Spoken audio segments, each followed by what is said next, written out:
Okay, you guys, what is up? The King of Lightning is here today to do Hunter x Hunter 2011 episode 121 review. That is 121 of Hunter x Hunter. Now, of course, the episode link is going to be in the description box down below on Crunchyroll.com, and you guys know the drill. If you cannot view it due to certain issues, region issues, you just don't want to, simply go on Google, Bing, Yahoo, and type it in yourself. I guarantee you it will be there. And if you guys haven't noticed, the PlayStation 4 behind me, that is going to be given to one of my patrons on Patreon.com.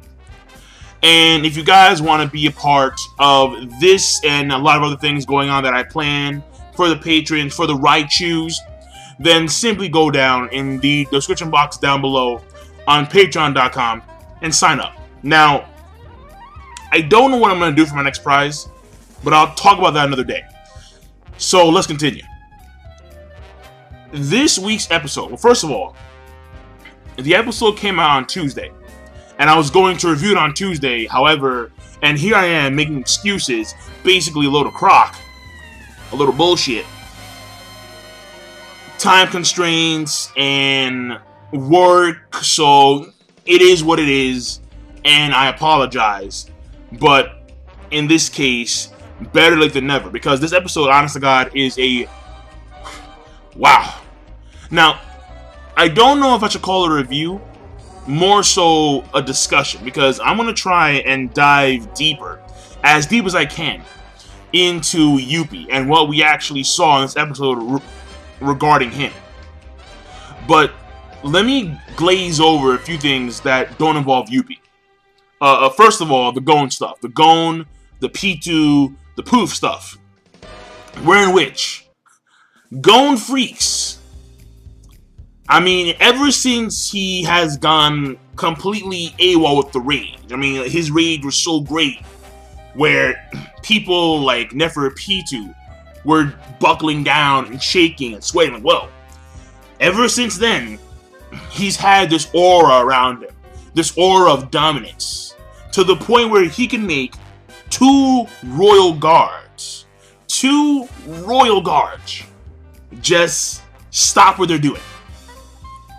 For the sake of not only themselves, but more so for the king.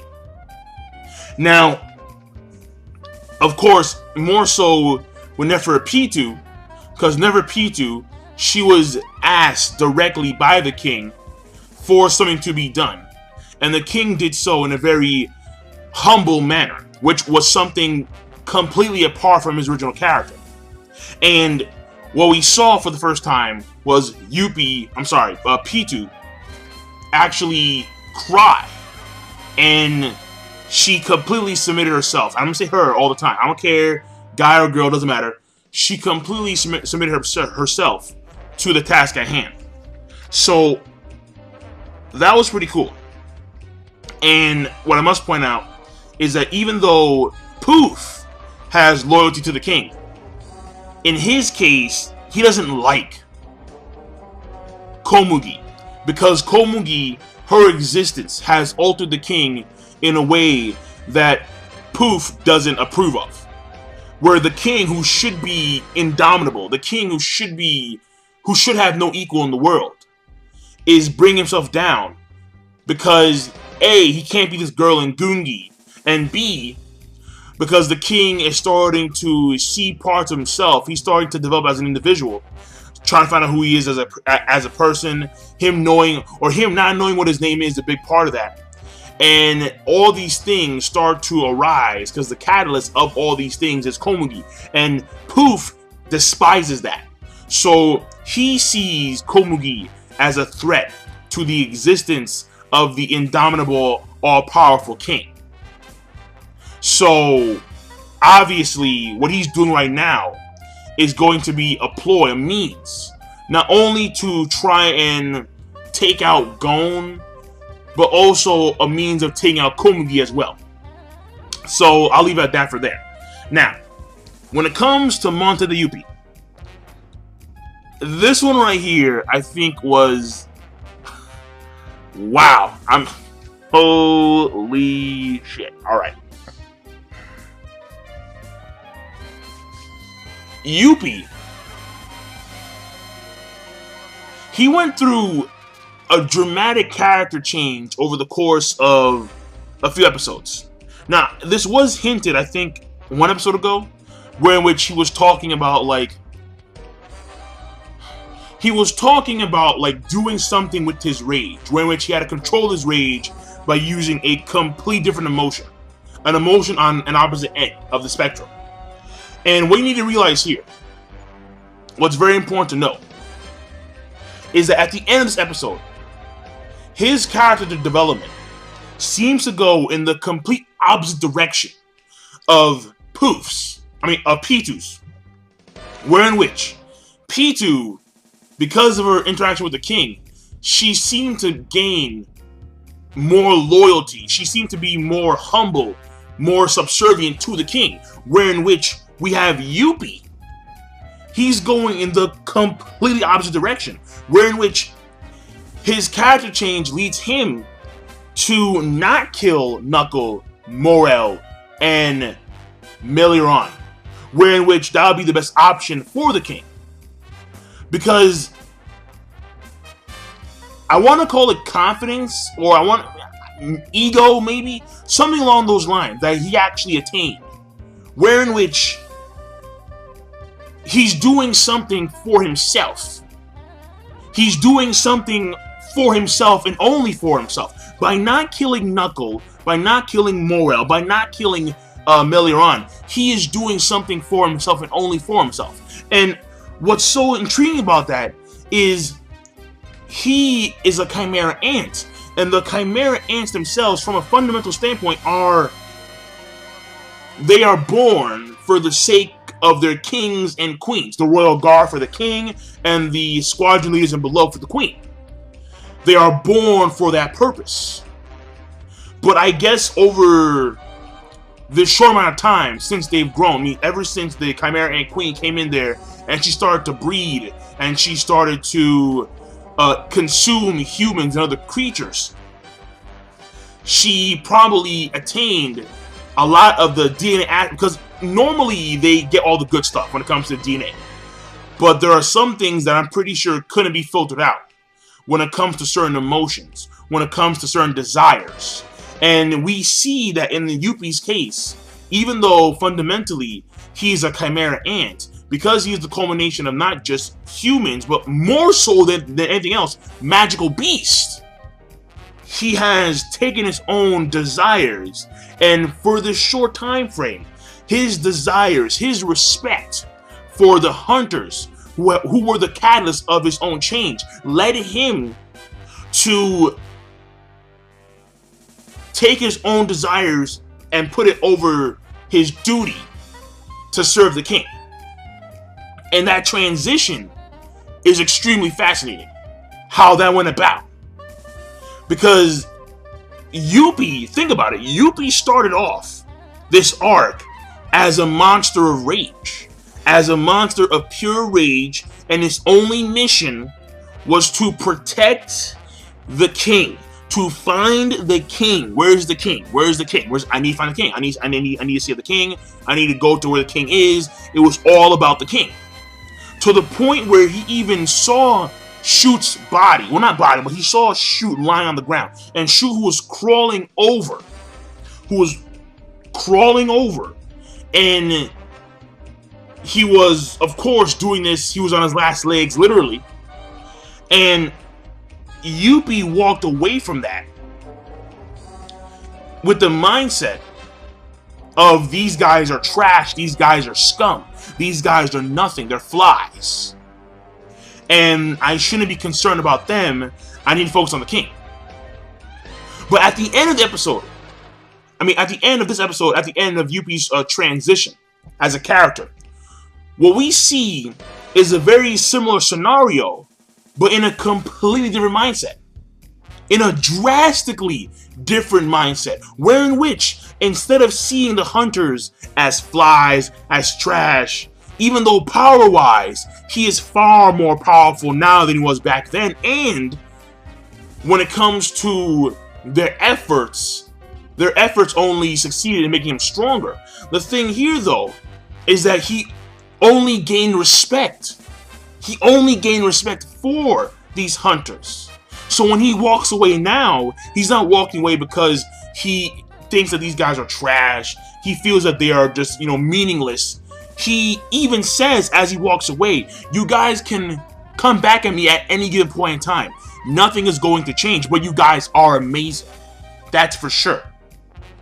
And the fact that Killua, the fact that Knuckle, the fact that Meliaron and Moro were able to be the catalyst for Yuppie's change, for his desires to actually supersede what he was born for. That's the thing that gets me, bro. His desires are superseding what he was born for. That to me, well, I was like, yeah, bro, that's crazy. It's crazy. But the way Togashi plays this whole thing out is phenomenal. And it happens with Yuppie. I mean, granted, the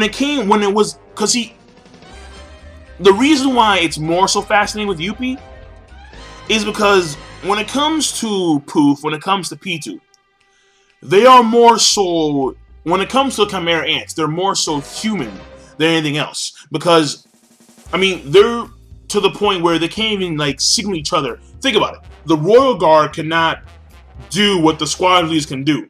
And they can't communicate telepathically. They just can't do that. And we know for a fact that Poof and Neferpitou are very human.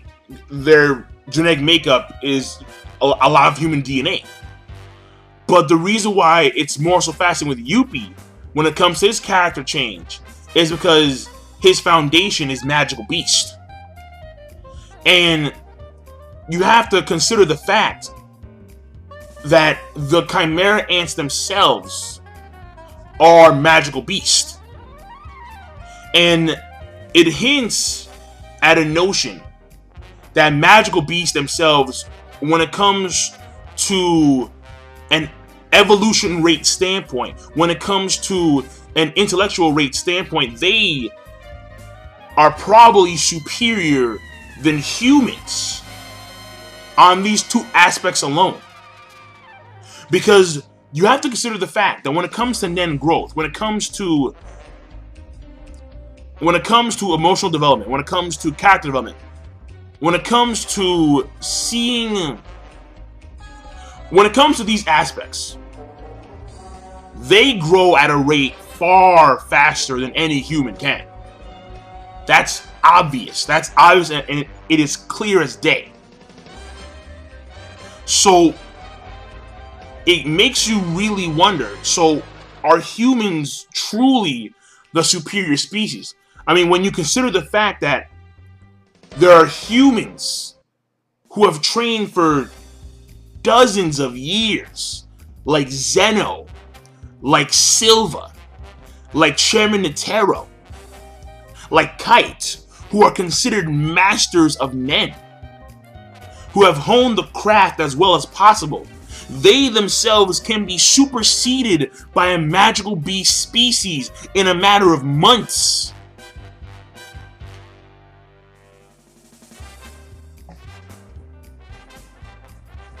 And then all this is just thrown at you in a very good way, mind you. It wasn't like it was clustered. It wasn't like it was just an info dump. It was in the way the narrator, because I've always pointed this out, the narrator really helps you when it comes to understanding certain aspects of the show. The transition that the narrator provides is amazing. So the narrator is giving you all these details about the complexity of the character Yuppie and how Yuppie has changed and how Yuppie had pretty much gained this sense of self. All right, let me leave it at that, because I don't know if ego, I don't know if if those are the right words, but he gains a sense of self pretty much. And that transition that was guided by this so-called trash leads him to have respect for said trash. And how Togashi throws in all these aspects aside from that about the development of the Chimera ants and how their evolution and the rate of evolution and their intelligence is probably higher, much higher than humans, despite the fact that humans seem to be the most dominant species, who seem to be the most dominable species on the planet. The fact that Monte the Yuppie goes in a completely opposite route of character development than Neferpitou, which may be due to his own magical beast properties. So it's very fascinating, and I don't think I can go any deeper than that because right here's off the cuff, because I just watched the episode in full and I'm like, yo, like this is like, yo. So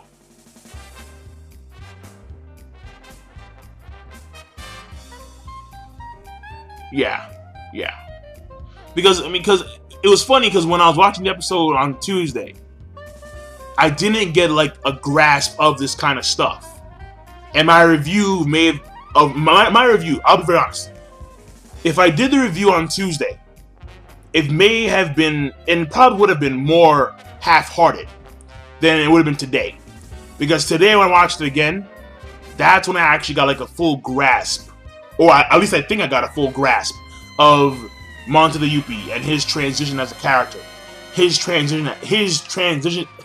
I can't say the words. His transition as a species, the Chimera ants as a whole, and how his own will, his sense of self supersedes what he was born for, and this kind of stuff. So, I mean, here I am, and I'm getting to the point where I'm repeating myself over and over again. So I'm gonna end it because I don't know where else to go. I mean, basically, well, we do see Nova at the end of the episode. Pretty much Nova. I'll give him credit. He was able to actually gain the will, the courage to go into the battleground, and all of his hair is gone, except for like a few strands in the front. And he was the one, he reveals that he was the one who saved Shoot, and he's going to help Moro right now. And we have Knuckle, we have Meliron. They're going to now take on the other Chimera ants, the Royal Guard that are in the vicinity. And of course, I think Killua is going to be there too, because Killua, right now he's charging. But they're going to leave Palm alone for now. So, that being said, the episode overall, I thought it was a yo.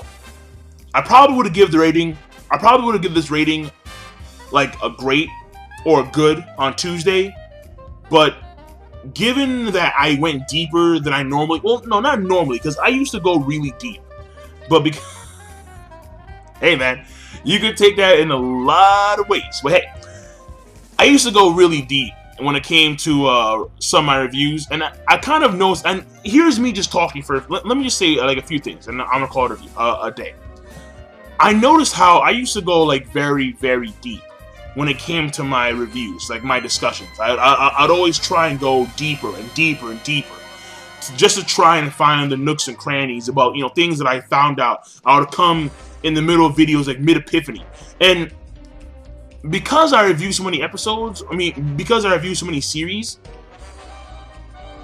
I find that I have less time to do that now, especially when I'm majoring as an electrical engineer, and I'm spending a lot of time on campus doing a lot of work there. So, I don't know, because I know that spring break for me is coming up real soon. Well, basically, I have tomorrow. Tomorrow, I'm taking, I have one German class and I'm done. But I've been thinking about what I should actually do from a standpoint of, so should I... I'm just thinking about, like, maybe I should just completely remove summaries entirely. If I remove summaries entirely, negate them entirely, then I can focus more so on diving deeper into the context of the story and the episode itself, like I used to do when I was reviewing only like 5 or 4 series, as opposed to like the plethora I'm doing right now. So, I'm just rambling, and on a 100% video, which I don't know, but yeah, I'm done. So, King Lightning, it is what it is, and I will see you guys later. Be sure, of course, rate the video, comment, subscribe as always. And by the way, once again, if you want to be a part of that, go in the box down below. and we're gonna do this on a regular basis. I don't know like what kind of interval that I'm gonna probably do, because it depends on how many people actually are gung-ho about it. And so far we have about like 169 cats, so that's pretty good. That's pretty good. And if you want to be part of this, and hopefully Xbox Ones, maybe, because I don't want to put that burden on you guys when it comes to Xbox One, because Xbox One, we all know, they have the web camera, and they're watching you all day, every day. So, hey man, NSA, that's what they do. But, and no, not today, man, not today. So, once again, box down below for that box. And peace. Have a nice day. The rating is a yo.